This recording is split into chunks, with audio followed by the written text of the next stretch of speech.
नमस्कार, चुनावी विश्लेषण में आपका स्वागत है। और हरियाणा को लेकर जो नए आंकड़े सामने आ रहे हैं वो चौंकाने वाले सामने आ रहे हैं। तो हरियाणा में अगली सरकार पर क्या बड़ा उलटफेर होने जा रहा है? लोकसभा चुनाव को लेकर भी महत्वपूर्ण आंकड़े आपको दिखाएंगे क्योंकि तैयारियां शुरू हो चुकी हैं और हरियाणा में इसी साल विधानसभा चुनाव और लोकसभा चुनाव होने जा रहे हैं। तो 2024 का क्या ओपिनियन पोल है और हरियाणा में जिस कार का माहौल देखने को मिला है, कई बार यहां पर उलटफेर देखने को मिले हैं, जिस कार का माहौल दिखाई दे रहा है उस हिसाब से किसका पलड़ा भारी है। क्योंकि आज अगर चुनाव होते हैं तो फिर किसका पलड़ा भारी नजर आ रहा है? किसान आंदोलन हो या फिर बड़ी जो यहां पर बात की जाए तो यहां पर हिंसा भी देखने को मिली थी, उस पर कितना असर डालेगी और जो जमीनी स्तर पर आंकड़े हैं वो किसके पक्ष में सहारा करते नजर आ रहे हैं। क्योंकि इस बार हरियाणा को लेकर अपने अपने जीत के दावे सामने आ रहे हैं, लेकिन इंडिया गठबंधन के तौर पर कांग्रेस अन्य पार्टी क्या एक साथ आ पाएंगी? क्योंकि काफी महत्वपूर्ण आंकड़े आम आदमी पार्टी ने भी बड़ा ऐलान किया है।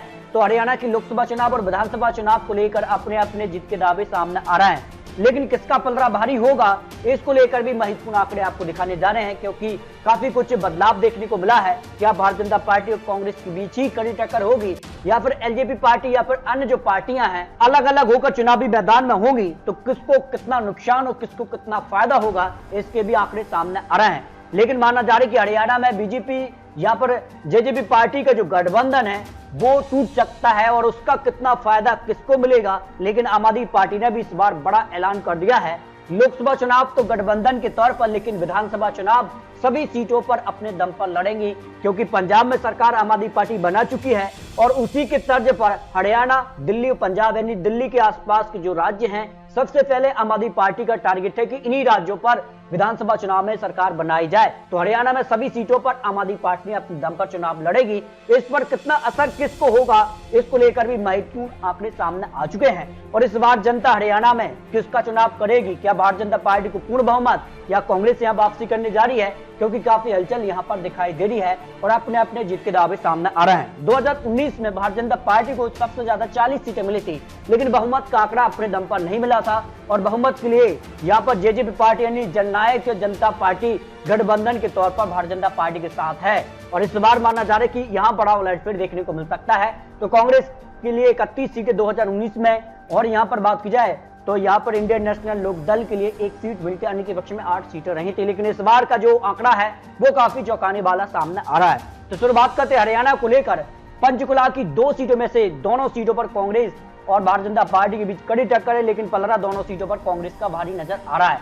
अंबाला की 4 सीटों में से भारतीय जनता पार्टी को 1 सीट मिल सकती है, कांग्रेस पार्टी को 2 सीट, 1 सीट यहाँ पर जेजेपी पार्टी के पक्ष में जा सकती है, अन्य के पक्ष में 0 सीट की संभावना दिखाई दे रही है। यमुनानगर की 4 सीटों में से भारतीय जनता पार्टी को 2 सीट है, 2 सीटों पर ही यहाँ पर कांग्रेस पार्टी के पक्ष में जा सकती हैं और यहाँ पर अन्य के पक्ष में जेजेपी पार्टी को यहाँ पर 0-0 सीट की संभावना दिखाई दे रही है।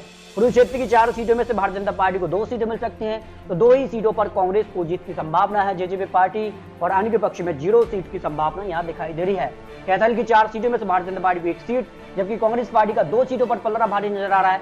1 सीट पर जेजेपी पार्टी का यहाँ पर पलड़ा भारी नजर आ रहा है, इनके पक्ष में 0 सीट जा सकती है। वही करनाल की 5 सीटों में से भारतीय जनता पार्टी का 1 सीट पर पलड़ा भारी है, जबकि कांग्रेस पार्टी का 0 से 3 सीटों पर पलड़ा भारी हो सकता है। अन्य के पक्ष में 0 सीट और 1 सीट पर यहाँ पर जेजेपी पार्टी के पक्ष में 1 सीट जाने की संभावना दिखाई दे रही है।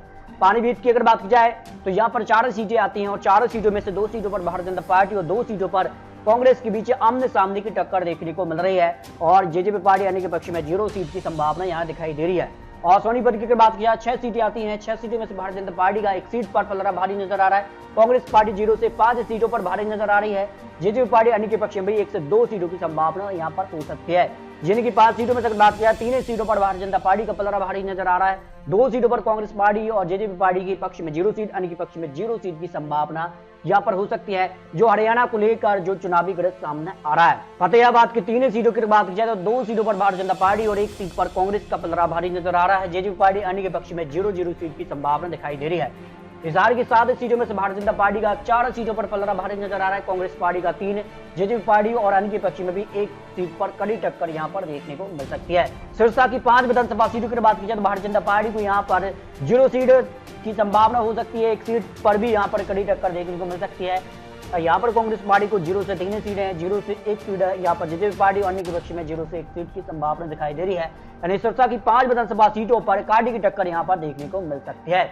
जबकि अगर बात की जाए यहाँ पर भिवानी की एक सीट पर सीधे तौर पर कांग्रेस का पलड़ा भारी नजर आ रहा है। यहाँ पर चरखी दादरी की 2 सीटों में से एक सीट पर भारतीय जनता पार्टी तो एक सीट पर कांग्रेस का पलड़ा भारी हो सकता है। और यहाँ पर बात की जाए जिस कार से यहाँ पर 3 सीटें भवानी से आती हैं तो एक सीट पर भारतीय जनता पार्टी और 2 सीटों पर कांग्रेस का पलड़ा भारी नजर आ रहा है।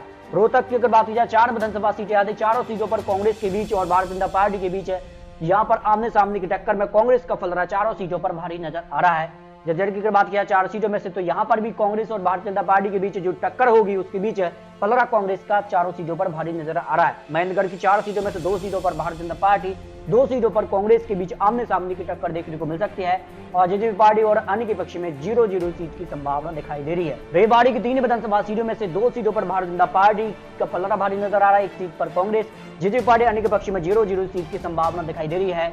मेवात की 3 सीटों में से 2 सीटों पर कांग्रेस पार्टी और एक सीट अन्य के पक्ष में जा सकती है। गुरुग्राम की 4 सीटों में से भारतीय जनता पार्टी का 2 सीटों पर पलड़ा भारी नजर आ रहा है, एक सीट जेजेपी पार्टी और एक सीट अन्य के पक्ष में जाने की संभावना हो सकती है। यहाँ पर बात की जाए पलवल की 3 सीटों में से एक सीट पर भारतीय जनता पार्टी, 2 सीटों पर कांग्रेस का पलड़ा भारी है, जेजेपी पार्टी अन्य के पक्ष में 0-0 सीट की संभावना यहाँ दिखाई दे रही है।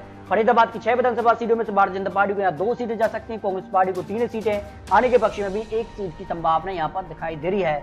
रेवात की 3 सीटों में से 2 सीटों पर कांग्रेस पार्टी और 1 सीट अन्य के पक्ष में जाने की संभावना यहाँ दिखाई दे रही है।